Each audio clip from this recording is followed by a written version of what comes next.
नागपूर जिल्ह्यातील सावनेर शहरात भरदिवसा निवृत्त कर्मचाऱ्याच्या दुचाकीची डिक्की फोडून तब्बल 99,000 रुपयांची रोकड लंपास करण्यात आली। सध्या पोलीस सीसीटीव्ही फुटेजच्या आधारे चोराचा शोध घेत आहेत।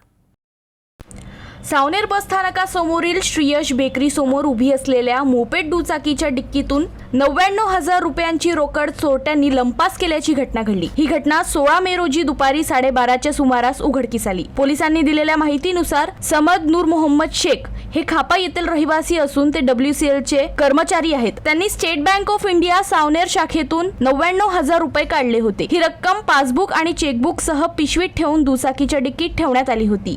यानंतर समद शेख हे श्रीयश बेकरी समोर दुचाकी पार्क करून खरेदीसाठी गेले असता अज्ञात चोरट्यांनी डिक्कीचं कुलूप तोडून रोकड आणि कागदपत्र चोरून नेली। नंतर औषध घेण्यासाठी गेले असता डिक्की उघडून पाहिल्यानंतर चोरी झाल्याचं त्यांच्या लक्षात आलं। घटनेनंतर त्यांनी सावनेर पोलीस ठाण्यात तक्रार दाखल केली। परिसरातील सीसीटीव्ही फुटेज तपासले असता 2 अज्ञात आरोपी दुचाकीची डिक्की तोडून पिशवी घेऊन जाताना दिसत आहेत। पोलिसांकडून पुढील तपास सुरू आहे।